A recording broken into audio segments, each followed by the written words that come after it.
There it is. There it is. What's going on? It is the OCPD coach, Shannon Williams. And guys, it is Father's Day weekend. And as you can see, I'm not in my normal attire. I normally come in here with my professional look, my polo, my brand, or a nice sweater or something. But today, I'm wearing what money cannot buy emotionally for me and sentimentally for me. And that's this shirt that my wife and son decided to get for me for Father's Day. And this shirt says, Dad. I forgot what it says. So read it. It says, Dad, the toughest job you'll ever love. Toughest job you'll ever love. I thought that this shirt was just so on the point, first of all, with the statement, as it is a tough job, but he wouldn't trade it for the world. And also, it was my favorite color to wear. Blue is my favorite color, but olive green is my favorite color to wear. So my son and my wife, they knew my style, they knew exactly what to do. It just made me be comfortable, happy, appreciative all at the same time. And guys, it's the work stream. It is officially our work stream. We have had a very productive week, just in general. Dom, what's going on? Welcome in. You're another glass shatter flesh. But yeah, guys, we've had a really, really productive week all around. You guys might remember I said this week was going to be goblin mode. I was supposed to get a whole lot of work done for my video game, retro game simulator. And I had times this week where I really struggled. Just being 100% transparent with you. Let me make sure my music isn't too loud for you guys, too. No, thank you. Thank you for coming in. Dom is one of my favorite people. Honestly, he's one of my favorite people. Love authentic people. He's an authentic guy. So appreciate you popping in. But I did struggle this week with the fact that I'm so close to getting my game done. I do have ADHD and OCPD. I know how those two things love to interact together and make it hard for me to release projects or get over that finish line. And I had to give myself a pat on the back. Big pat on the back, because even through these moments of difficulty or uncertainty for myself, I knew what to do to stay focused and not get sidetracked. I appreciate that. Thank you. Thank you so much, man. I had so many different ideas that came to mind for myself this week as far as games I could do, projects I could do. And the old me would have decided that those were better worth my time because my motivation was there and I was really just interested. But this week, I really demonstrated to myself that I have enough structure and control. Now that's a trigger word. But I had enough structure and control to not only stay focused on whatever the task was, but even when I didn't want to work on it, I still made myself get work done on it. So give yourself a pat on the back anytime you can. Any of those little wins, you have to take them because we are extremely critical of ourselves, and you have to make sure you also give yourself the credit that you deserve. That being said, we got a lot of stuff done this week. We got a whole lot of stuff done this week.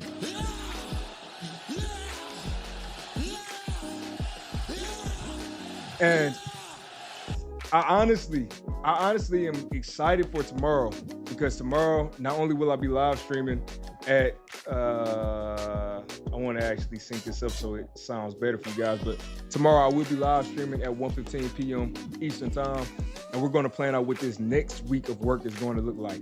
I love to plan my work and everything I need to do in my life inside of a week or 2 week increment of time, which we call a sprint.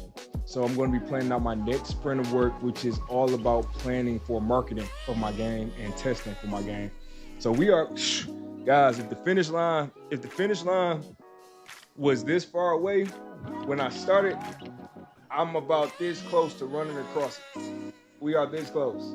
So I am extremely excited, but I also have a lot of pressure on me, a lot of pressure.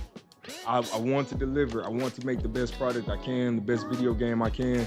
And I think that these streams, you guys have gotten to see me playing for the past month at least, every step of the way.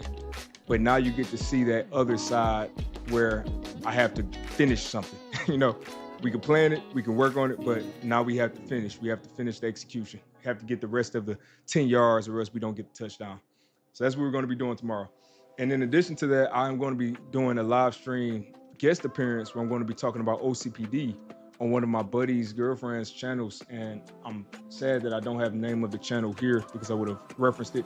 But what I will do is post it tomorrow when I go live, because that's going to be a really good and hopefully insightful conversation for everybody involved and everybody who wants to be part of it. Today, let me tell you guys something. Oh man, today is going to be a little bit different. We are going to absolutely do a body doubling work stream. Absolutely, that's happening. But I wanted to start giving more information in these streams instead of it just being work, instead of it just being planning. And I have to do it in a structured way where I don't spend way too much time doing it. So I'm going to try to time box myself to about 15 or 20 minutes and explain to you what it is like having ADHD as well as OCPD. And I think if you guys are fans of a lot of popular TV shows, I'm hoping you guys really get a kick out of this, but I also hope that you guys can see the parallels of everything I'm showing and see where you can make adjustments in your life if it is a struggle for you. So let's actually do this. Let's switch up our lights a little bit. Presets, let's do bright. Woo. Nice. Let me go and do this real quick. We're gonna switch up to the active screen. There it is. And let me set a timer. Turn my music up in my ears just so I can hear a little bit. Okay, here we go. And I just realized something. I completely forgot that I forgot how I have this thing centered off. So let me do this instead. It won't be a full screen, unfortunately, but it's fine. It's not the end of the world. What we'll do is I'll pull this over and try to run it in file preview mode. I think it's a preview mode in here, slideshow, from slide, custom slideshow. Let's try to do from beginning and do display settings or options. I might have to just do it like this, and that's fine. That's fine. What I'll do is I'll pop my face in and out as it makes sense, but I won't have my face up the entire time. So if you guys don't see me, you just hear me, that's all it is. So let's do this. We're gonna set a 20-minute timer. I give myself 5-minute buffer time just because I know how I like to do things. And that is it. That is my limit. I refuse. I absolutely will not go over that time. The other thing we're going to do is switch from active to full cam. Not full cam, no cam. That's better. And anytime you guys want to see me, I'll just switch to full cam. Let's get this thing going. I'm really excited about this topic. I am. I think this is going to be a lot of fun, and hopefully it's insightful for you guys. So let's talk about it. ADHD is something that I didn't know I had until about 2 years ago. And at the same time that I found out I had ADHD, I found out I had something called OCPD. And OCPD is obsessive compulsive personality disorder. It is not as commonly known about as ADHD. However, I do think a lot of people who have ADHD might also suffer from OCPD. And this is not just me talking out of my butt here. This is me based off of interactions I've had with individuals who tend to have one, they tend to have both. A lot of them, I'm saying. Most times if you have OCPD, there's something else going on with it. My wife has asked if I can turn the music down a little bit, and I will. Thank you, wife. Let me do it. Is that better? Is the music better? I know it's a delay. All right, but having both of these is something that people really don't have a lot of information about out online. There aren't a lot of videos about what it's like to have both. They tend to just talk about one or the other. And that's why on this channel, let me switch back to my face. That's why on this channel, I am the OCPD coach, but I talk a lot about the ADHD because I don't have one without the other. They both interact with each other. They can interact for the good, they can interact for the bad, but they do interact with each other. So we're going to talk about both of these, and we are going to just hop into it because I've been talking long enough. So let's do it. Let's go. No cam, and let's start clicking right through it. So the thing about this is that I'm going to call my head, my brain, I'm going to call it my office because I think that you'll get this analogy, you'll understand it a lot easier if I give you characters where you can see the traits up to the extreme level, and then you can relate it back to your brain. So this is going to be called my office. First thing we're going to do is talk a little bit about that ADHD side, just some of the traits that I suffer from or deal with myself, or the common traits that I also see in other folks. We're going to talk about the OCPD side because that is another part of me that I love to talk about. The fight, and this is where I think it'll be valuable for folks who have both and don't know that they have both, because this is where you might see the clash. This is where you might see that, oh, I know I have ADHD, but there's something else in the way that's stopping me with completing things or impacting my confidence or making me extremely hard on myself. That's where we're going to be talking about. That is that fight section. Next, we have ADHD blind spots. So let's strip away OCPD and just talk about what it would be like if I just had my ADHD. Because believe it or not, some of these disorders do have benefits to them. And we're going to explain what those OCPD benefits are that are missing. And then we'll do the same thing. We'll flip it and we'll do the same thing for OCPD. So we'll have OCPD and look at the blind spots that are there when you don't have ADHD. So we'll talk about both of them, and I think it'll be really helpful. All right, let's just hop right into this. I love metaphors. I love similes. I love all of this stuff because I'm visual. I'm a visual person. Anybody who knows me knows that I like to paint a picture. I think it helps people grasp everything much clearer. So I went ahead and made a freaking PowerPoint. Let's go. Because it's been so long since I made a PowerPoint for this stream, and I'm excited. But let's talk about my ADHD. And I'm going to call, for the sake of this conversation, this office inside of my head, we are going to call my ADHD side of myself Michael Scott. That guy.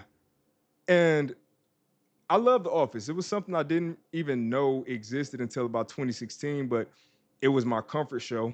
And every time you watch shows, you think you're going to resonate with the main character. But I wound up realizing that I didn't really connect with Jim as much as I did with Michael and the person who I'm going to talk about with my OCPD side. But let's talk a little bit about Michael and why I think that his traits that are shown in the show, I see a lot of them in my ADHD personally, and my ADHD side that we're calling Michael Scott. And we'll step through all of them. First thing, impulsive money habits. This is something I've gotten a lot better with. I have, but I used to be really bad with this, especially in high school when I would work jobs. I had a job every single Saturday. I would make about 20 or 50 bucks installing glass and doors around Detroit. And I was really tight on my money because I had to be.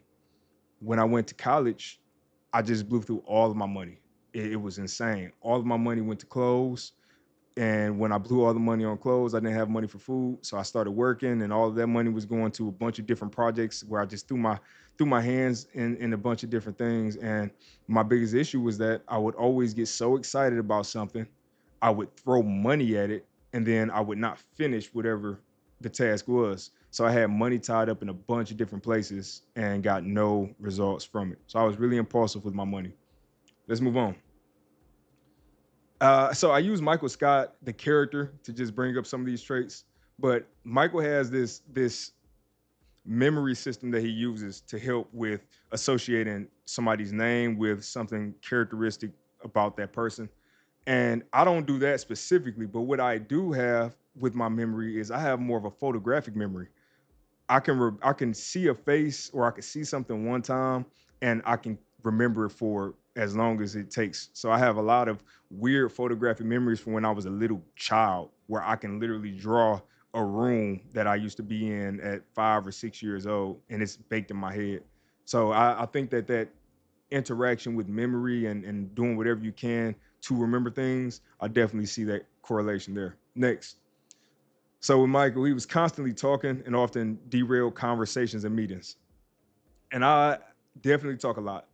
I think you guys know this. If you're on this stream ever, you see me just talking and ranting. I'm that type of person where I'm typically quieter to myself. But if we open up on something I'm interested in, or if it's an opportunity for me to teach something, my mouth does not shut. So that's me. Holds frequent, often unnecessary meetings. This is something Michael did.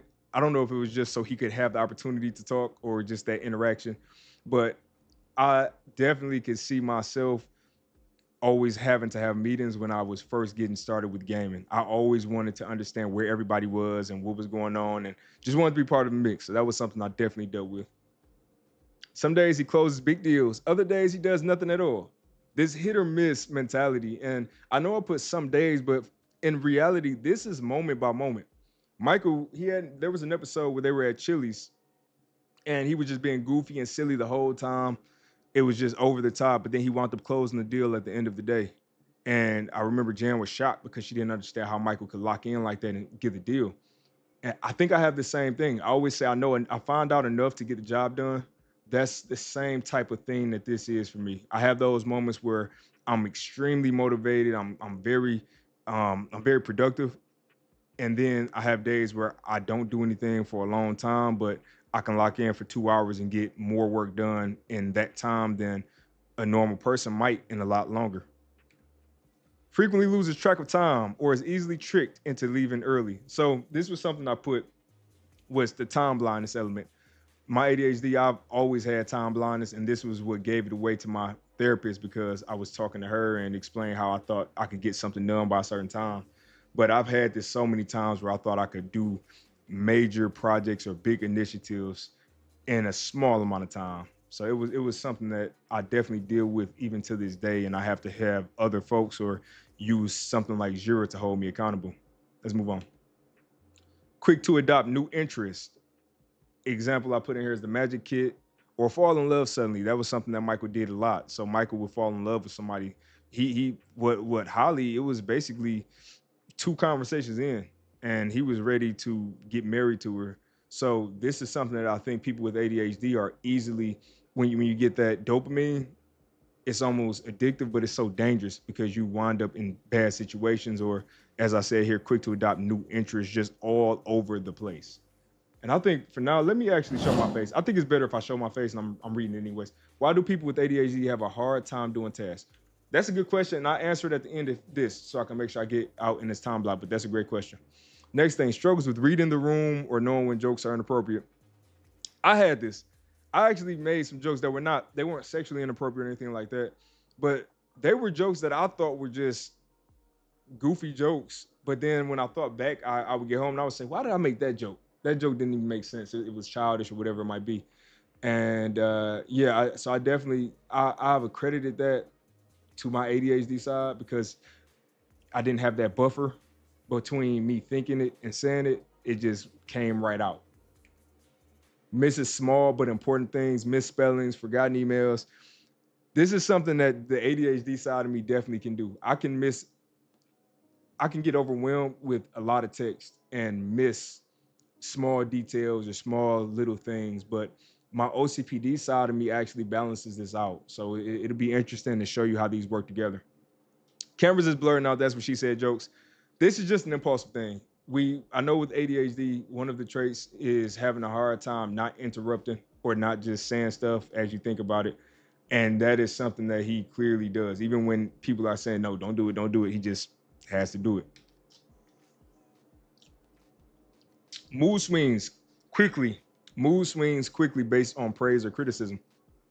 Now, I don't just say based on praise or criticism. I think the mood can swing very quickly off of any type of circumstance, but it's the severity of the mood swing that I think is so interesting. And I know I've seen it where Michael has had a bad interaction or a bad day, and then 2 minutes later they're all jolly and having a great time. So that is something that I've dealt with as well when I'm literally focused and I'm trying to do what I'm trying to get done. If I'm interrupted in that moment, I have anger. But then 5 seconds after that, when I finish what I'm doing, I'm good. I'm happy. Everything's back to normal. So this is something that I definitely see on the ADHD side of myself. Another thing, despite the chaos, he often gets deals done or gets deals closed. Yeah, we might see him all over the place, but my ADHD side, I trust it so much. I literally lean on that because I say if I'm in a crunch or I need something to get done, even if it's a lot of stuff going on, I have been able to use that hyper focus to get things accomplished that if I didn't have it, I don't think I would have been able to. Short term thinker. This is another thing. Just thinking for the moment, not thinking long term. So you tend to make poor decisions that impact you in the long run. And that's just the ADHD side of me, right? Let's move on to the OCPD side of me, which I call Dwight Schrute. That's what I'm naming it. And Dwight. I wound up figuring out that Dwight was the other character that I connected with, and I think I even connected with him more than Michael. And it was weird. It was a discovery I did not think I would make, and I don't know how to cope with that because Dwight is such an extreme character. But let's go into his black and white thinking. The example I gave for black and white thinking was Angela's cat. He K'd Angela's cat because he thought he was helping the cat. And the cat could not produce any type of milk or any food or any meat. So it was serving no purpose. That's what it was. It was just that black or white thinking. But he wasn't taking into account that gray area of how Angela felt about that cat and her connection or what it might actually look like to just slaughter a cat in modern day society. And that is something I'm not saying I'm a cat slaughterer, but with the black or white thinking, I definitely can understand that part. That's how I made that correlation. Then we have disciplined and dedicated. Very. I know Dwight was the person who got what was it? 13 months in a row. He was employee of the month, or 13 out of 12. He was employee of the month 13 months out of 12 months because he got it twice instead of giving a raise one day. And he never misses a day. It was only one day where he wound up missing because they played a prank on him. But Dwight doesn't miss days of work. He's always at work, and even through holidays, I think he works. I think he's that guy. And that used to be me. I never took days off. You guys know I worked on my wedding day. I worked on all my birthdays. I never saw the need to take a day off. It didn't make sense to me to take a day off. So definitely can relate there with my OCPD. Achievement oriented. Dwight wants to get that status. He wants to become the manager. He wanted to become assistant regional manager, then he wanted to be manager. But he is very achievement oriented. He wants to be the best. He wants to beat Computron, the computer system. He wants to beat everything. He wants to be the best. Achievement oriented, yes. The best beats all of that. Hard work equals worth. This is where it gets dangerous because we start to tie our work ethic to what we are worth. And I think that's really dangerous because you're not always going to have days where you're just going at it 120%. That's not healthy. So when you tie it, it is really dangerous, but that's what we tend to do. Financial and practical organization. Yes, Dwight was well off financially. He was very organized. We know this much. Rule focused mindset. He had the song, uh, follow your rules. You got to follow your rules. If you don't, you'll be eating in your sleep. It was something like that he grew up on. So I think this was something that was really put into him as a child, that rule focused mindset. And that is one of the big traits of OCPD is being extremely dedicated to following rules and holding others accountable to following the rules as well. Misaligned expectations. This is something where I think this is the type of disorder OCPD is, where we are the ones who are thinking a certain way and we think that everybody else thinks like us or should be thinking like us. That is where I see it with Dwight. I remember when he became the manager and he had the Schrute books and he thought that that would get people motivated, or he just didn't understand what motivated folks. He was extremely confused. He was really lost. And it was the same thing that happened with Angela's cat. He was surprised by Angela's reaction. And yeah, so that was the misaligned expectations, moral absolutism. You all know about this with OCPD. Idealistic beliefs. He wants that perfect Christian woman. That's who he wants, but he wants everybody to be perfect. Everybody needs to be perfect on time. And if you're not, you're a slacker. Limited empathy, but growth. For this, I was talking about he is often to me misunderstood, especially in the beginning, as somebody who does not care about them. He doesn't care. He might even put on that front, but you see him over time actually show connection to Pam. He feels for Pam. He wants to protect Pam. He protects Jim. He cares for Jim. So I think that the empathy that he has and the care that he has for individuals, it gets so easily thrown under the rug when you think about the strictness of it or the rigidness and the a-holery of OCPD. And I'm just saying OCPD because that's what I'm talking about my side. Again, my OCPD side desires recognition and respect. Yeah. When I talked to you guys on what was it, Thursday, I talked about the glass shatter. That perception. We want to be perceived in a certain way. And that is something that I think is really clear with Dwight. He does want to be perceived as the person who is serious. He wants that raise. He deserves that raise. He wants that sale. He wants that client. He wants it all. He wants to be the best, and he wants to be recognized for what he does. He does not want to be underappreciated or undervalued. And then I put on here hyper aware of detail. I remember the episode where he was talking about he was comparing Kathy and Pam, and he went into detail about Pam's body and different things that her hairstyle, different things that made her look different over time. He was really keeping an eye out on it. And that is something with OCPD. We focus really, really hard, way too hard on details, even the smallest details. Other thing I have on here is long-term planner. Dwight is obviously a long-term planner.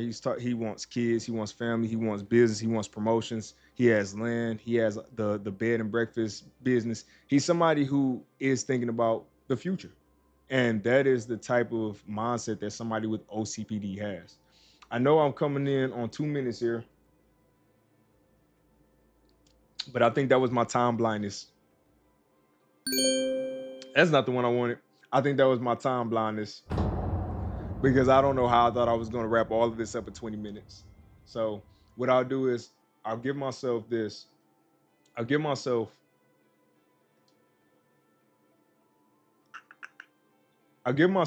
the rest of this 1 minute time to take a 1 minute break, but also tell you guys about the upcoming stream. So as I mentioned, tomorrow, which is Sunday, we are going to be having the 1:15 p.m. Eastern Time stream where we plan our week out. We're going to see how much work we have to do over this next sprint.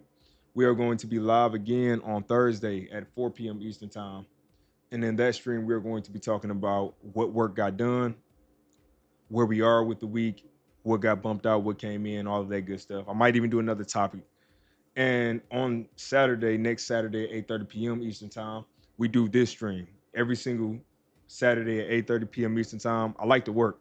This is not the work part. This is the lesson. And after the lesson, I'm going to do a whole lot of work. So bear with me. I just wanted to get this out because I see folks are asking me more and more about OCPD and ADHD content. So that is why I want to make sure I'm giving this. And Tamboree, awesome breakdown. Thank you so much. I appreciate that. Mwah, I appreciate you. And we're going to keep going. Let's restart this timer for another 15 minutes. And now we get to the part that I think is going to open a few people's eyes, right? This is the fight. Oh man, that drink is so good, and the water, the ice melted, but it's still good. But Shannon, what is the fight? I'm glad you asked. The fight is what I like to call that tug of war between the ADHD side, Michael Scott, and the OCPD side, Dwight Schrute. What happens when you have both of them? Because some of those tendencies actually work against each other. A lot of folks with ADHD have a hard time making it to meetings on time, whereas people with OCPD are obsessed with making it to meetings on time. And you can always argue about which one came first, but I think in my personal experience, I think I was born with the ADHD and I think I was born with the OCD with keeping everything neat. But I think I had experiences that led me to develop the OCPD because of lack or issues or loss with the OCD and the ADHD. So let's talk about what that tug of war is like. As a kid, you think about having ADHD as a kid, and I think about myself. You're free. You have all of the creativity. You might be an artist. I was always an artist. I love drawing, listening to all different types of music, and it was acceptable. It was absolutely acceptable for you to jump from wanting to be a baseball player to a basketball player to a rocket scientist. You could really do what you wanted as a kid freely with your ADHD side or Michael. But then as you get older, you start to, let's say, make mistakes, right? You might have some failures, maybe financial issues, maybe you're failing classes or you're missing meetings or you're just spending a lot of money on things like I mentioned my impulse control with finances. You're just getting in bad situations. And that is where I think the OCPD side, or as we call it here, the Dwight, feels the need to step in and take over. So that is, I'm giving you again, I'm not a therapist or a psychologist or anything like that. I only talk from my experience. And then every single client that I've worked with, I take their information as well and transform it into data. So I can give you all a picture of what I think is going on.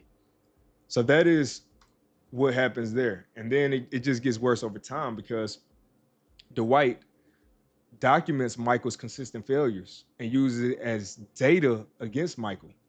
So that means every time you're late, you're going to get a demerit. It's going to be a write-up saying, Michael, you were late again. Michael, you're never on time. You're going to start hearing all of that feedback, the money. Michael, you don't know how to budget money. You shouldn't trust yourself. You need to go hire somebody else. Oh, yeah, but last time you hired somebody, you hired a poor person because you have bad people judgment. You get attached to people really, really quickly. You just start having the whites come down hard on Michael.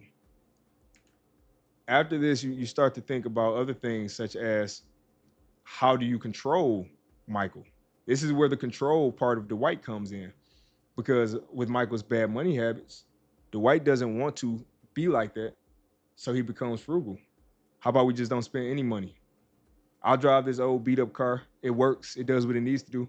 And last time that I tried to spend money, I blew all of my money on a brand new Porsche and wound up having to go, if you all remember, I declare bankruptcy! So that being said, you start to become really, really tight with that money.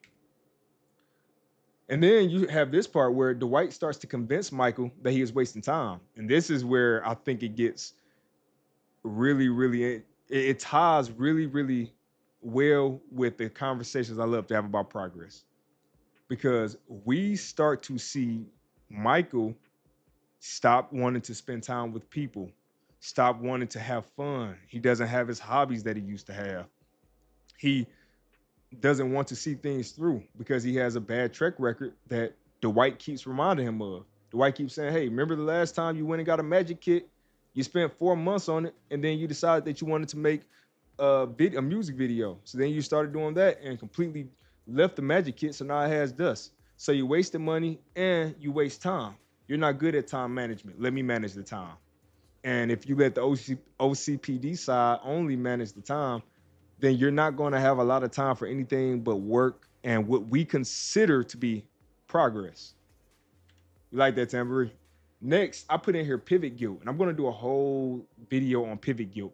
But this is that guilt that you have, especially if you have ADHD and OCPD, where you frequently jump from one project to the next, but Dwight is always keeping track every time you jump from a project and just using it as a tally against you. That is where you start to have that guilt. You start to develop that imposter syndrome. You start having self-confidence issues. You start having identity issues. So Dwight and Michael, that pivot guilt is a nasty mix that I really, really want to go deeper in on another day. Dwight's indecision, though. Now, this is the other side of it, because you see in this thing, Dwight is getting beat up by Michael, right? And I thought at first, I was like, how does this analogy make sense still? Because it didn't feel weird. It felt natural. The ADHD side, the OCPD side always just feels like that bully. And the ADHD side seems as if it's supposed to be just that kid. You think of the kid and the adult. But then I really thought about it and I said, I think my ADHD side has honestly had more control in my life than my OCPD side. Hold on. Let me say that. Let me say it again. I think my ADHD side has honestly had more control in my life than my OCPD side of my life.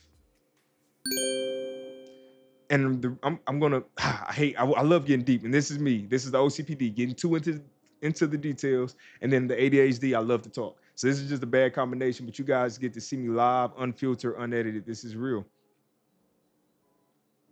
Dwight as much as he tries to be the confident side of Michael, he tries to be the one that knows everything and knows how to optimize everything, actually suffers from indecision because he and Michael are one. So it's not, he can't really separate from Michael and make that decision on his own where he's like, this is the one. It's over. I'm doing this. It's typically where the Dwight side has to do all of the analysis, collect the data, analysis paralysis. We have the time. The time needs to be right. We need all of the resources, all or nothing. And the Michael side is like, no, let's just do it. and Michael just jumps right in. So that tends to happen a lot, which is why we jump from one project to the other project so often, or one interest to the other interest so often. And I think that perfectly summarize it perfectly is represented by this picture. Dwight, you would think, would be the one that would take control over Michael, but Michael's impulsiveness, your ADHD's impulsiveness, is what has been giving you the hardest time in your life. Man, this is feeling deep to me. Next, Dwight does not trust Michael's decision making. This is what I just mentioned. Dwight has indecision himself because he's tied to Michael, but he also does not trust Michael's ADHD decision making because of the track record. Because that OCPD side might be really, really data driven. It might be using that list that it has against Michael to say, Michael, you have made 10 poor decisions in the past 2 years, and you have not really shown that you can get any juice out of any fruit that you squeeze. So I have no trust in anything that you decide to do. That means every single time Michael is on something, on a new idea, on a new path, on a new project, he has to deal with that lack of confidence that Dwight is given. Whether that's words of just words that make him think that he's not going to be able to finish, whether that's Dwight giving him the data back, saying, look, this happened last time, that happened last time. Whether that's Dwight introducing a competitor, saying this competitor is going to beat you because they have a better product. You are wasting your time. Look at this, wasting your time. It really just comes down to that tug of war with the decision making. So this is interesting. It's like I'm therapying myself right now, just talking. But Michael, the next part, Michael knows that his symptoms are harmful, but struggles to change. And this is the difference between the OCPD and the ADHD. The OCPD side, we don't know that what we're doing is unhealthy. We don't typically know unless somebody points it out to us. But the ADHD, we are seeing habits. We are seeing that we are doing things, but we don't know how to address it, especially if it's ADHD that's undiagnosed. So we keep repeating the same habits, and we have that voice in our head that's saying, man, what makes this time different? That voice, by the way, is Dwight, but it's that voice in the head saying, what's making this anything different than last time? Next, Michael believes, spelling there, y'all. If you have OCPD and you call it out, good job, great work. But Michael believes that he's restricted due to Dwight's structure. And this is what I dealt with. As soon as I found out I had OCPD, I tried to cut off everything fun and just be serious. I tried to say, no, just be serious. Just do business. Just do life coaching. Don't make another video game because you're not finishing them.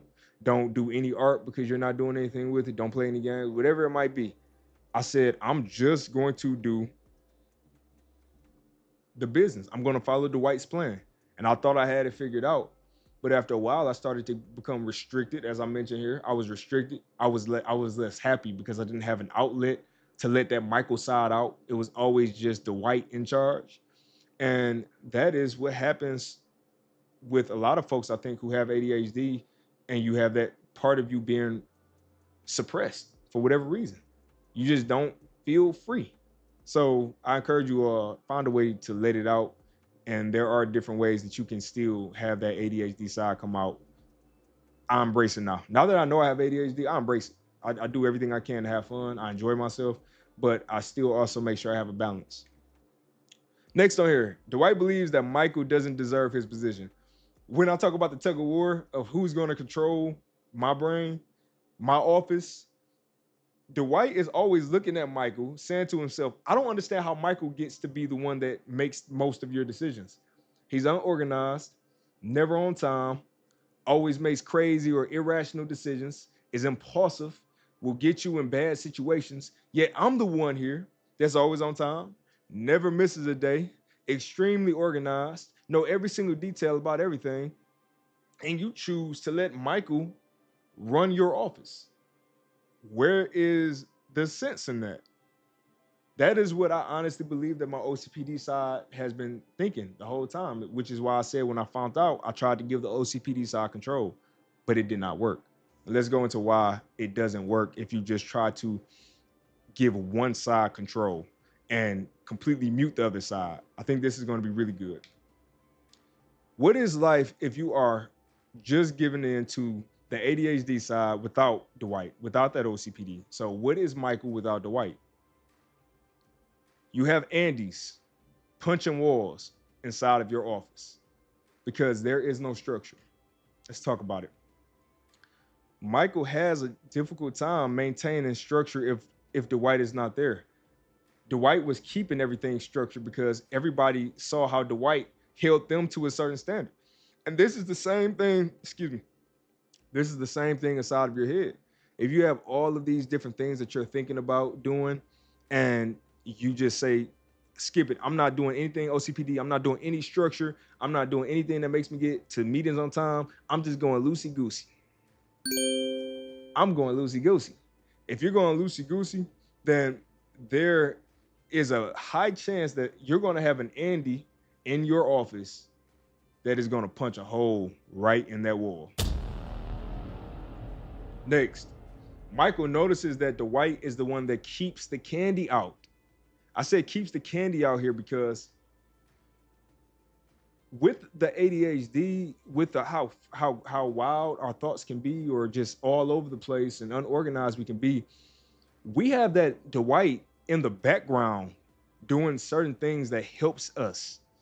And what I'll say is when I talk about getting to meetings on time as a small thing, my ADHD side of me, I guess I must have been late or something, but whatever it is, I didn't want to be late so bad. And this is before I knew I was diagnosed, but I didn't want to be late so bad that I get to airports 4 to 5 hours early. 4 to 5 hours early. If I have an airplane to catch, I do not want to do anything before it. And I didn't know that was the OCPD. I thought that was just my behavior. That is the same thing that happens here. If I were to just completely neglect the OCPD and say, look, I'm going to just completely relax. And whenever I get there, I get there. If I did that intentionally, I would not, I would realize how many little things my OCPD was actually helping me with. And last thing on here is that fear that we are going to destroy everything in our lives without Dwight. And this is what I think a lot of people who have ADHD without the OCPD feel naturally is everything is just chaos. Everything is difficult. Nothing is able to get done. And your life is going to be ruined or is already ruined because you don't have anything to help you with that structure. So that is something that I want to leave it on that note, take another quick little break. And in this quick little break, I want to answer Tambourine's question that she asked earlier. Tambourine asked me, why do people with ADHD have a hard time doing tasks? So this is something I would actually talk to a therapist about, somebody who has the credentials or the book, that knowledge, because they can probably explain the way the dopamine would work or whatever other chemicals in your brain would influence you to do a task. But I would tell you that it's not as black and white as the question makes it seem. It's not that we have a hard time doing tasks. For me personally, it's that I have a hard time doing a task that I'm not motivated to do. That's what it is for me. If I'm motivated, even this video, I was so motivated to do this video that I almost did it before the stream, but I made myself wait. Now, there are other tasks that I could have done, but I had no desire to do them. So I think is that, and then another thing is when I learned about my ADHD, they were saying if a task gets boring, lengthy, or too repetitive, then that kills all of the interest in doing it. And we aren't just driven by money. I've noticed I can't just be driven by money alone with my ADHD side. I actually have to have some fulfillment. Otherwise, it seems like torture, doing something, just mental torture. So repetitive tasks are boring. Look at that. Dom, you still in here? I thought Dom was gone. Let's go. Appreciate you guys being in here. So before we move to this next part, I want to remind everybody that I do have a video game. I'm a game designer, y'all. I make games on the side. I have a video game coming out called Retro Game Store Simulator, and I have been working on this game for the past year using all of the strategies that I'm teaching you all about today and in all of my streams. But this is the game I'll be working on tonight. So make sure you go and wishlist it on Steam right now. And yeah, as Dom said, you got to be creative. Now, this is the funny thing. I'm not going to get into Dom's personal life and share any of his information. But I've known Dom for the past 6 years now, basically. It's crazy to think, but 6 years. Or 5 years, 5 years. And with Dom, he has probably seen a lot of my ADHD. He saw a lot of my ADHD before I knew I had it because I jumped from a lot of different projects and I'm still going back to some. But he saw how I could go just impulsively jump into something full blown into it. It wouldn't be where I would take all of this time to plan. I would message him and say, man, I got an idea. And then 2 weeks later or even a week later, I would send him a proof of concept of the idea because I couldn't explain it in words. I always had a hard time explaining my ideas to folks. So he's seen it firsthand what it's like to have the ADHD and how we just really jump into stuff. And I appreciate that because you have to have people who are patient and understanding to deal with folks like that and take them serious. Let's move on to this next section real quick. All right, so now let's get on the other side of the coin. What is it like if we have Dwight without Michael? So just the OCPD, no ADHD, and this is something that I'm trying to make sure I'm being sensitive to people who only have one disorder because there are individuals who only have one, and I understand that. I just wanted to give my examples of what I believe my personal experience has been. And Dom said, I find that impressive. Yes, you mentioned that before. And I appreciate that because that's why I love my disorders because I have been using them for so long. And even though I might have struggles sometimes, I abuse it to try to get as much as I possibly can. That's how I got my master's degree in 2 months. I was up, my wife knows, I was studying like a maniac getting that master's degree because I said, okay, this is a blocker. I need to get it done. And I used that time crunch to hyper focus for days and get that thing absolutely done. Not a disorder. Thank you. Not a disorder. So let's keep going. Dwight without Michael. So this is what it's like if you just had Dwight without Michael. Superpower. I love that word. That's the word I love. I love superpower. Dwight is not going to suffer professionally, typically, right? It's not going to be, unless he's in a bad job unless Dwight is in a bad job. But Dwight is able to get into different situations and maneuver around successfully. So he's able to go from Dunder Mifflin paper over to Staples and get promoted within a week. That's just how it was because he was very serious. The flip side of it, though, is this. He is not fun. It's a stick up somewhere. He's just there doing what he has to do, doing his work, and trying to get out of there. But what else, Shannon? This is the other thing. He starts to realize that he is out of touch with the needs and desires of others. And this is where I think you start to get that isolation because you don't really know other folks who think like you. You hold yourself to such a high standard. You hold other folks to such a high standard. And you make it very difficult for you to have any genuine relationship with people because nobody is good enough. Or on the flip side, you're not good enough for other people. And that's something that I think a lot of us suffer from and deal with, where every relationship tends to feel transactional. You start to just have a bunch of transactional interactions with folks where it just seems like it has to be business related or money related, but you don't have that fun part of you that can just talk to somebody about something random. I have another buddy I used to work with Dom, and we talk about games. I don't even play video games, but he tells me about the video games he plays. And when he tells me about the video games he plays, my OCPD side is always thinking about work. I'm always thinking, okay, I wish I had time to play games, but I don't because I have to make a game. But the issue with that is that it never stops. The work never stops. I'll get one game done, and that's what I'm doing. I'm going to get a game done, y'all. We're going to get this done.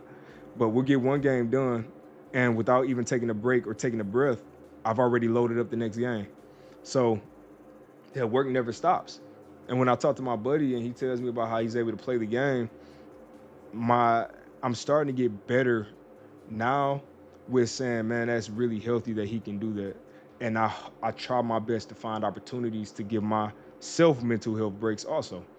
But let's keep going. So that's what it is with Dwight and no Michael. As Dom mentioned, Dwight is a creativity killer. Every time you have a new idea, he's like, nah, it's not going to work. Not going to work because of all of this data. So let's keep going. Now, this is the question that I hope that I finished this slide. I think I did. Guys, I built this right before I went live, probably an hour before I went live because it was just in my head and I had to get it out. But who should lead?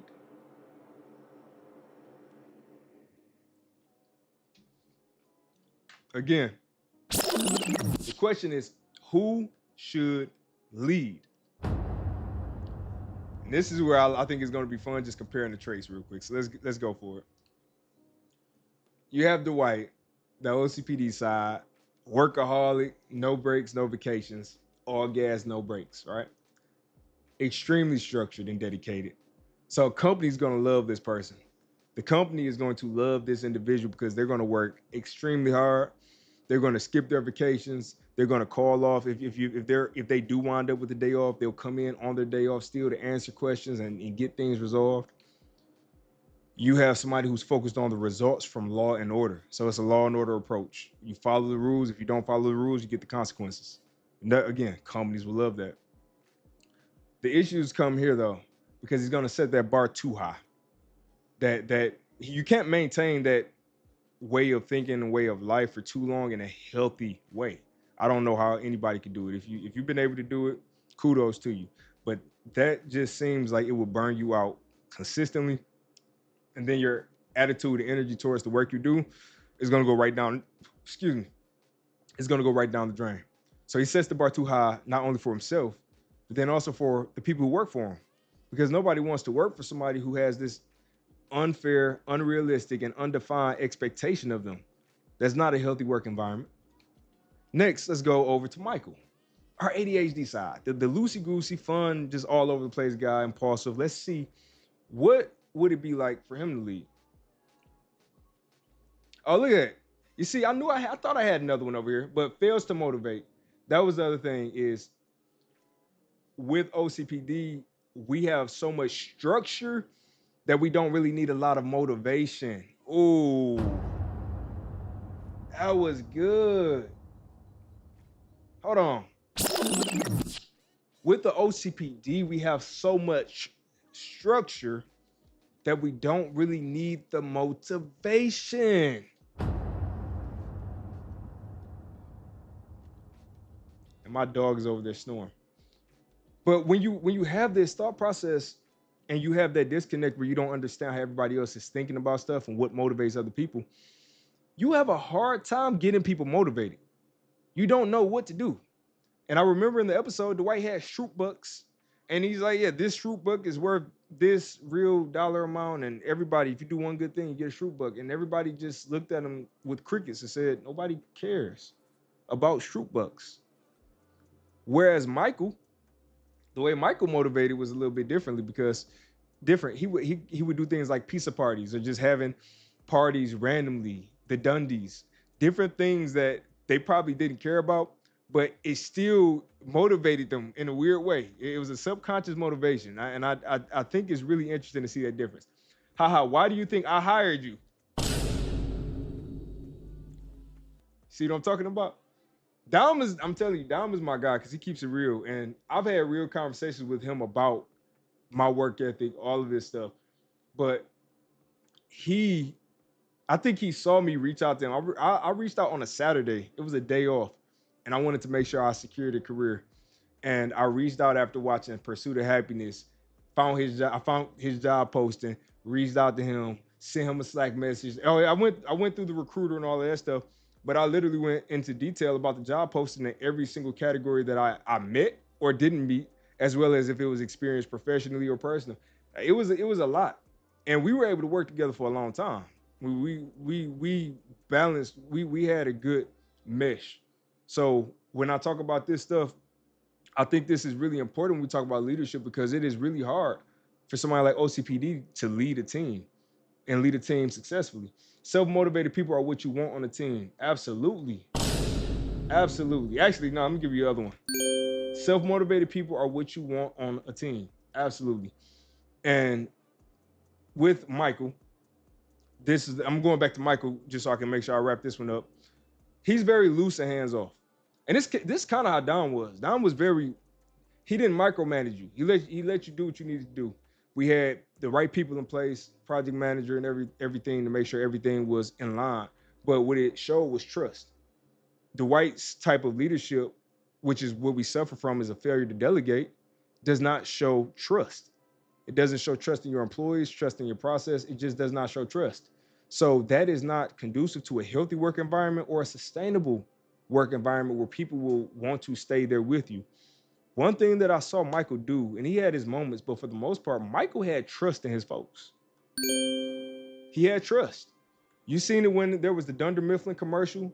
He empowered. We getting some good words today. He empowered Pam to be an artist. When she drew her painting, he came to her show to look at her painting on display, propped it up, gave her compliments, and then praised it and allow her to bring it to the office to put it on display. This is how you show trust in your people. This is how you empower your people. So Michael does not have to be that leader that Dwight is. He actually gets better benefits being the way he is. Let's keep going. Focuses on connection over respect. This is all the same thing. He wants to build that personal connection with his people. It's people over processes. It's people over position. Let's connect with you so I can keep you motivated, because it was less work for him. Yeah, exactly. Yeah, let's work for him. My ADHD, I completely blanked on the last thing I said. I had to go back in my brain and say, what was that in context to? What did I say? And we were talking about the art show. So uses contagious energy to motivate others. Everybody cannot motivate. I don't think everybody has the ability to motivate. Some people want to, some people think they can, but I think you have to have a certain type of energy to get people motivated. And whatever the energy was that Michael had, it worked. He had one of the top performing branches all the time. Like he knew what he was doing. It worked. Last thing, he sets the bar low. Now this is kind of controversial, but Michael set the bar low for himself. He would come in a lot of days and be asleep or burn his foot. It was just so unserious. But it was also a low bar for his employees. Think about how Andy was able to work there. Was it Andy or Ryan was able to work there? It didn't make a single sale, and he still gave Ryan the respect and connected with him as an individual. Ryan winds up getting promoted and all of this stuff, but the bar was low. He still kept him. He didn't want them to fire Ryan because he saw the person. Even with Pam, when he started his own paper company, Pam wanted to try something different and become a salesperson. And he set the bar low where he had people who were brand new in the role doing it. He gave them that opportunity. Trust motivates. It absolutely does. So that is the difference with the who should lead. These are the things that you need to consider. And I'll tell you what my answer is right now. For me, I'm trying to think of how to put it best, but I had to find harmony. There had to be harmony with my ADHD. So with Michael, and there had to be that harmony had to take place with Dwight, my OCPD. But what did the harmony look like? Who was the lead? How did things get done? How did we stay on task? Let me show you. Dwight, my OCPD side, I had to lean into my strengths and understand the weaknesses of both sides. But Dwight was able to learn how to optimize. What? Optimize. Dwight was able to learn how to optimize Michael instead of taking over. How do you optimize a person? Well, to me, I think it's really just holding somebody accountable. Holding somebody accountable, keeping them motivated, pushing them, whatever the case might be. You can optimize a person, to me, and you can optimize their traits. So my OCPD side, I use that to optimize my ADHD side So when I have ideas, instead of me trying to keep that in my brain on the Michael side, all I have to do is say, hey, Dwight, write this down. Simple as that. I don't have to keep all this stuff. I don't have to think I have to jump from one thing to the next. I have a backlog of ideas. I have an entire document called Just in Case I Get Laid Off. And I've had that document for 2 years now. And it's a step-by-step plan that I built so that I can ease the stress of what that experience would be like for both parties. But I use the OCPD's long-term planning to do that so that the ADHD side did not do any drastic things in that moment. I know we're throwing a lot of letters around, but hopefully you guys are sticking with me. So let's keep going. What else is that harmony like? We let Michael lead. We let Michael lead. Why would you let Michael lead? Well, this is the thing about Michael. Michael has a thing with people. You see it even in the show, The Office. He has a thing with people. He loves people. He wants the best for people. And I think leadership, proper, sustainable leadership, I think it has to be people oriented. I do. And especially if you're talking about inside of our brains or inside of our office, it has to be people oriented, because otherwise you wind up living a life, you work a job, you go to work every single day, you burn out, and then you die. What was the purpose in that? So we gotta let Mike lead. But then you say, what about Dwight? How's Dwight going to deal with this? Because Dwight doesn't necessarily need to be the leader. And this is where I think my OCPD is a little bit different, or my understanding of it is a little bit different from what I know the books tell. I don't think Dwight wants to lead as much as he wants to feel valued. He wants to understand that he has a purpose. He wants to understand that his voice is heard and that you trust his data and you trust his decision making. Because Dwight, as I mentioned, has indecisiveness. He has imposter syndrome. So he needs to know where his role is, and you need to help him by building it up.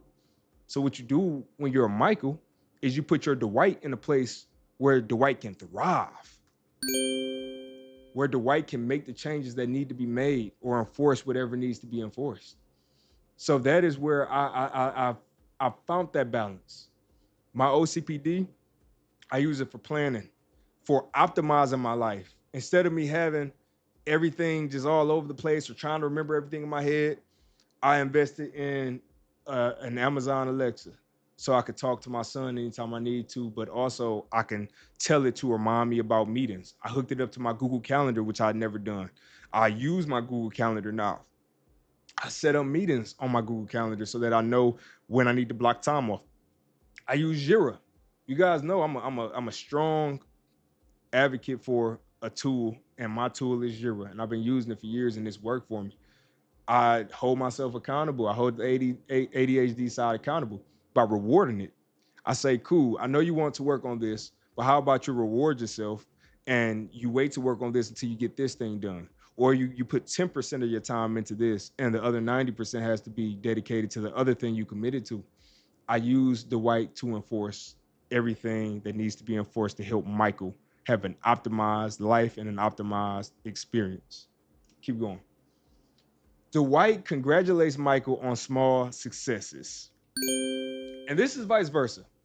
But we've done so much. I know myself, I've done so much beating up on the Michael side of myself that, as Dom mentioned, I started, the Dwight version of me started to stifle and kill all of my creativity. And I started to doubt any idea I had, because I said, well, every time I start an idea, I don't finish it.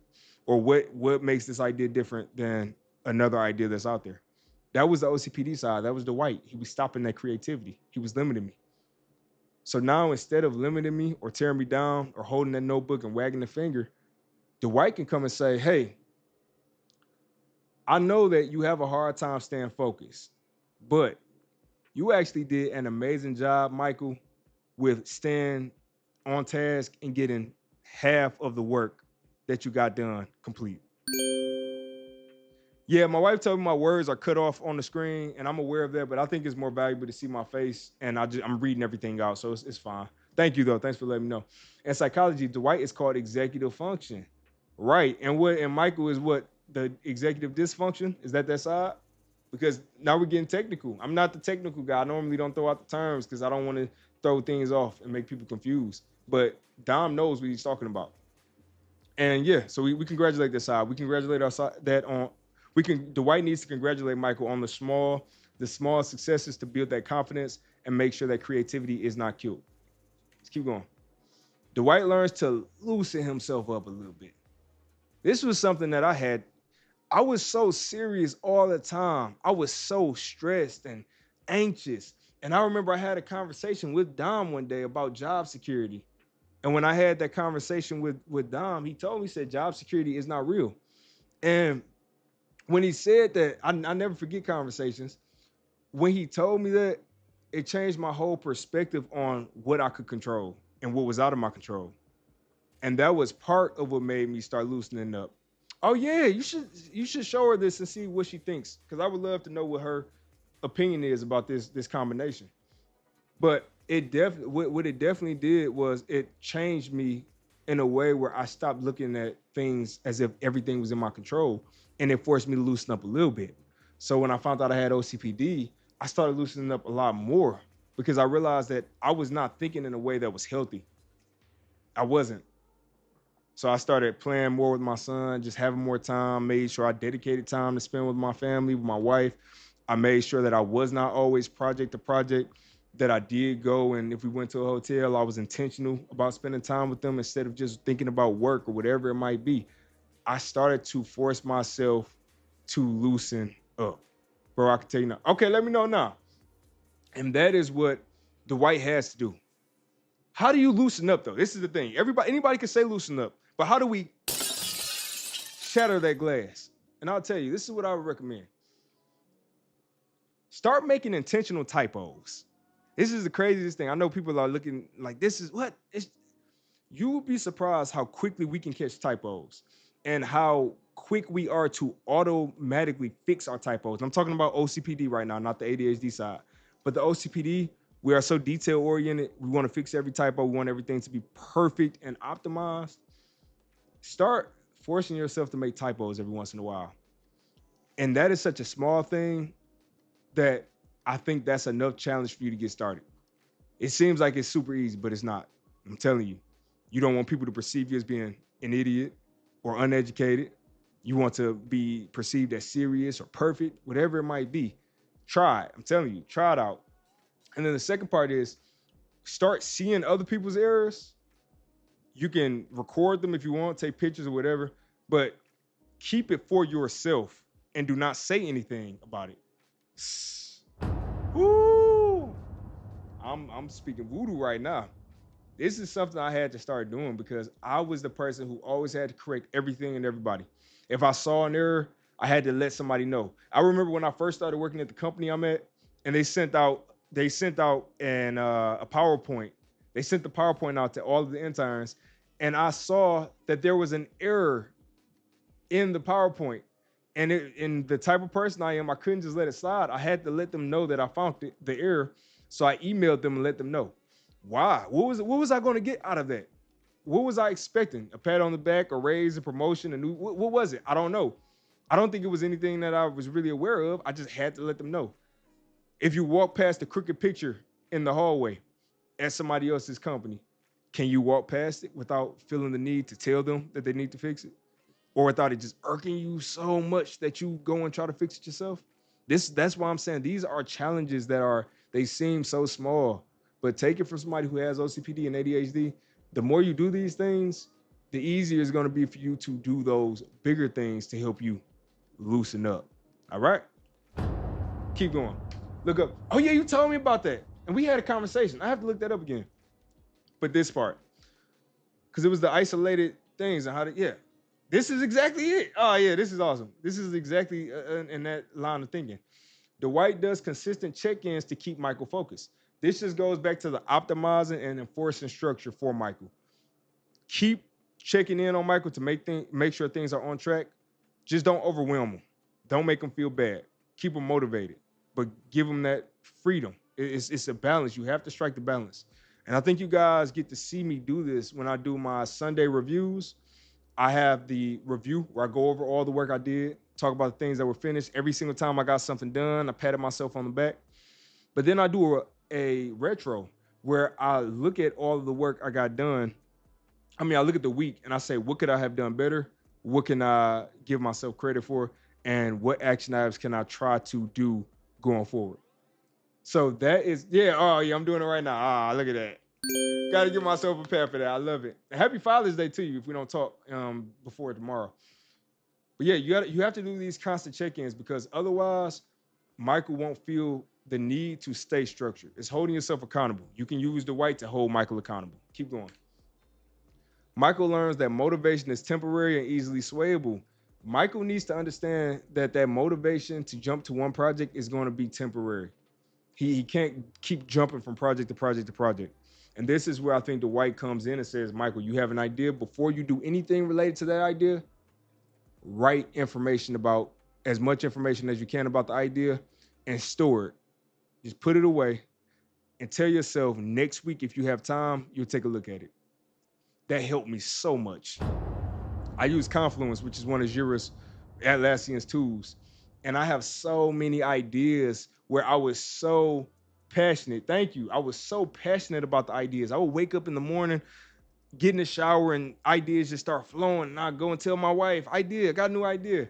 And she got to the point where she stopped taking me serious after a certain point. But I just started having so many ideas that I would jump around. But what I started doing was taking those ideas, writing them out, and I don't do anything with the idea. You will be surprised how many ideas I have not acted on that I thought in the moment were these amazing ideas. And this is not to say you'll never act on them, because you don't want to have that fear that you'll never act on them if you put it to the side. But this is to say that your emotional state in that moment, that excitement, that motivation cannot be trusted enough for you to leave one thing, abandon one thing, and move over to the next. Glass shatters. It can't, because that is false. It's false. It's making you feel that way in the moment, but it won't last. You'll get that same feeling for the next thing. It's just like a relationship. Every single time you see somebody that you're attracted to, are you going to instantly leave the relationship you're in to go pursue that next person? I would hope not. But something like that, that is how dangerous, that is the same cycle that you wind up developing with projects. You get into all this stuff and you instantly just drop it and move on. So you don't leave just over that temporary thing that you see, that thing that you're seeing right now, because, oh man, I'm talking too much, but the law of diminishing returns, that's what I instantly think of. Things always seem great in the moment or better, or the grass is greener. And then you get in it and reality hits and you start finding things that you didn't think about with your project, things that you don't like. And you start to get in that cycle of, oh, this is getting repetitive, this is getting lengthy. And then you have those confidence issues. I never finished projects. What's different about this? You don't want that to happen. So that is why I recommend Michael learn that motivation is temporary and it's easily swayable. A book I recommend is Seth Godin's The Dip. That book was really helpful. And then another one was Shipping Creative Projects. That's by the same person. But these are books that I listen to that help me get over a lot of stuff. And I'm talking too much, y'all. This is my ADHD. I'm in too far, in way too much detail. Let's keep going. Dwight keeps track of Michael's ideas to reduce project pivots. Look, I knocked out 2 in 1. Love it. Dwight understands the importance of having a structured Dwight to work with. Now, this is where you start to appreciate your Dwight and your Michael. And this is so important, because once you understand that although there might be issues that come with having these disorders, you actually have a lot of superpowers. Ooh-wee. You have a lot of superpowers that you can use, you can utilize, as long as you learn how to use them. And it's any superpower. Think about Spider-Man 1. When Spider-Man got bit by the spider, he didn't instantly just get to beating up supervillains and swinging across the city with ease. He hit his face on the wall first. The struggles that you might be dealing with right now with trying to deal with having your ADHD or OCPD, it might just be you hitting your face on the wall. guess what? When you learn to really utilize it and appreciate it, you go from having your face hit on a wall as Spider-Man with new powers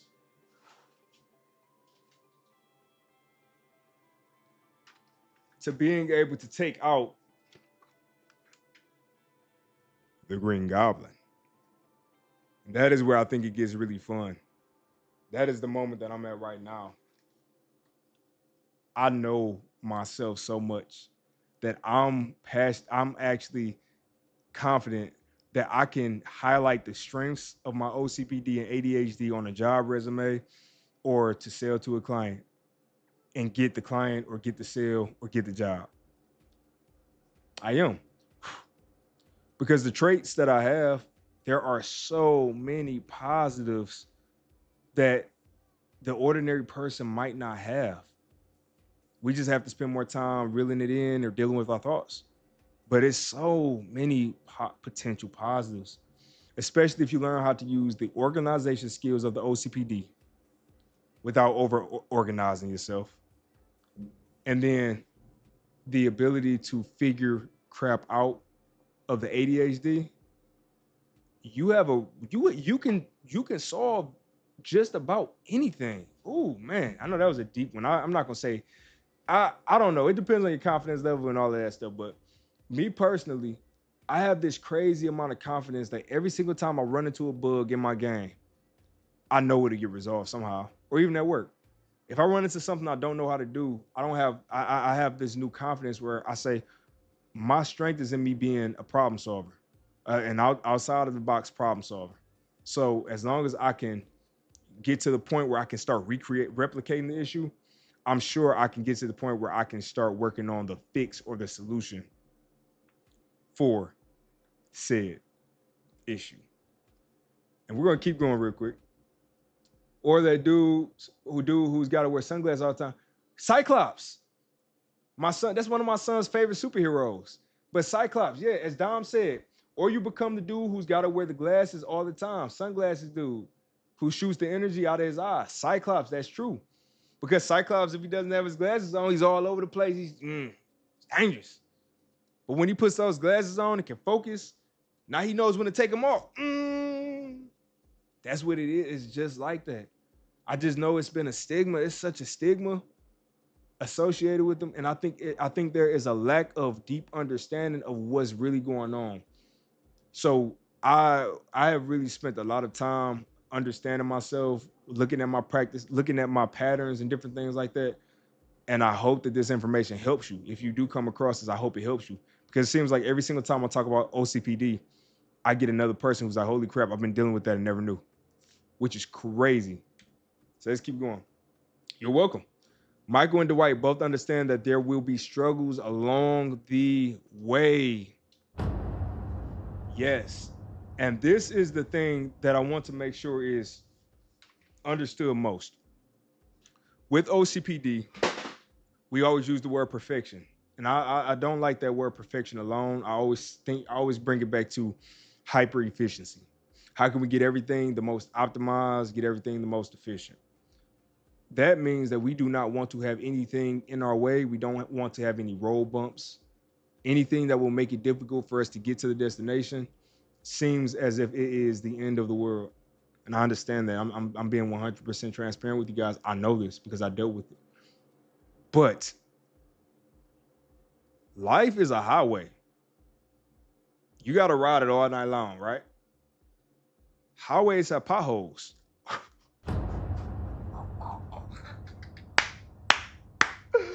Oh, I didn't just do it. I didn't just do it. Yeah.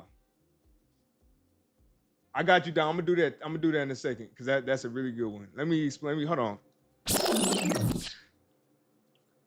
Life is a highway. You gotta ride it. But highways have potholes. OCPD, to me, seems like we are living in delusion because we don't understand what is realistic. and we don't have enough energy to create a detailed plan of what realistic really is, which is why we struggle with delegation. We always are giving tasks to people and not explaining it in a clear way, or we have these crazy expectations that we want them to exceed.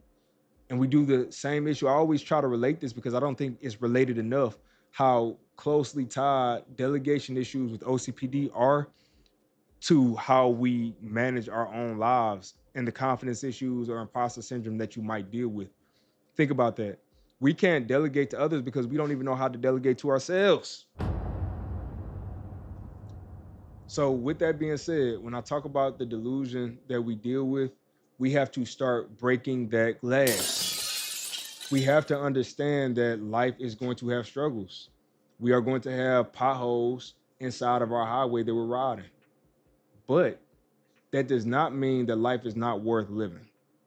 That does not mean that life is, if it's not perfect, that it's just somehow worth nothing. Because I see that a lot, the worthless feeling that people get with OCPD. And what I need you guys to understand is you don't even understand how much power you really have, honestly. Not even talking about just using the traits, the positive traits of it, but in your story, there is a, I don't want to say epidemic, but I would say there is a lack, an extreme, dangerous lack of information regarding OCPD in the world. And it could be because OCD and OCPD sound so similar, so people only think about OCD. But I think it comes down to the fact of the type of disorder OCPD is, we would never really notice our issues because we think everybody should be thinking like us. And what really is happening is that we can have these decent careers and everything, but we wind up struggling at home.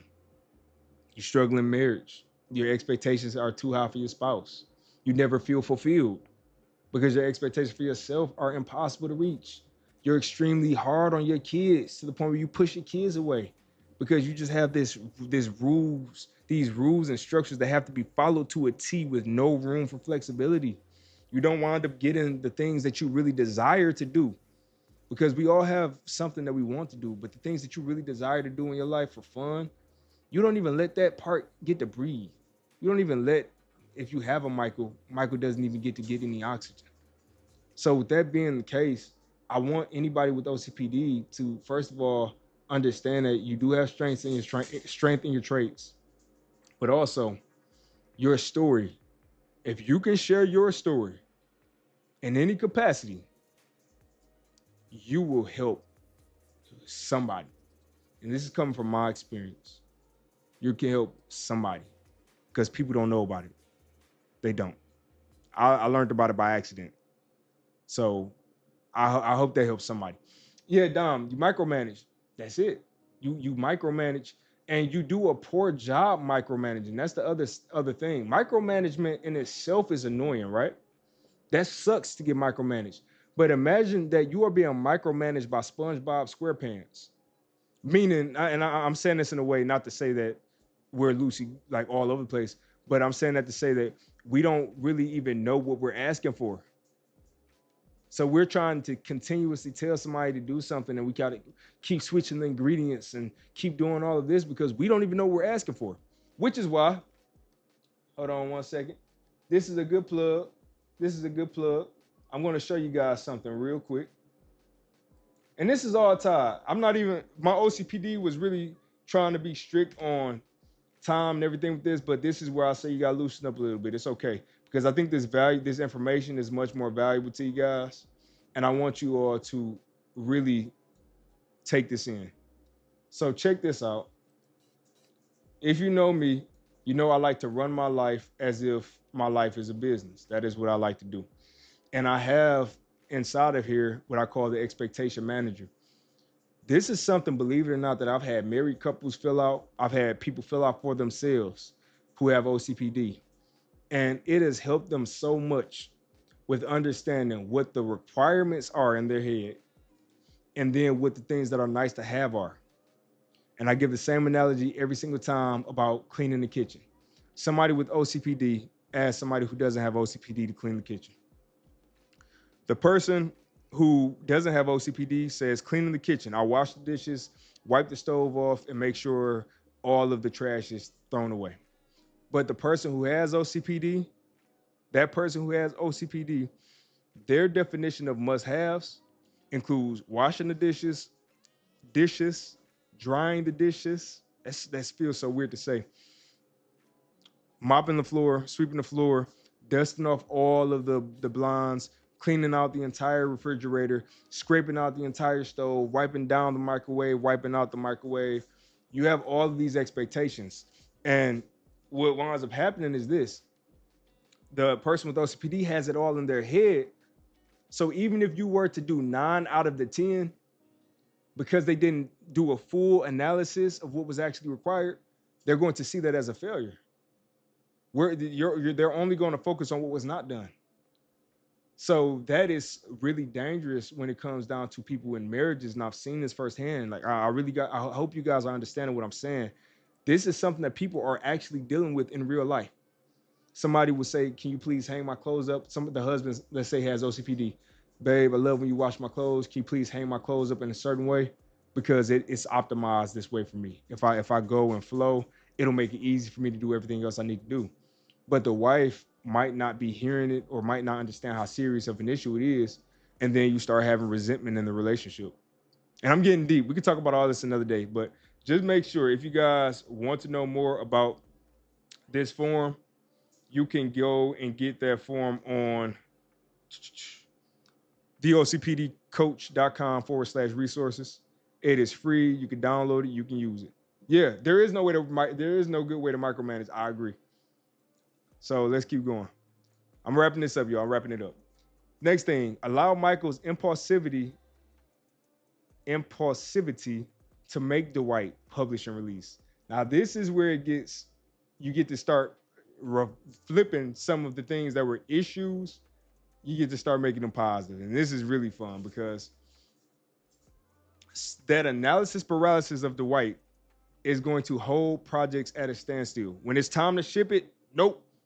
Because I didn't do my MVPs and my nice to haves in a way that really is still valid. And now there are all of these MVPs that I need to add on. Whew.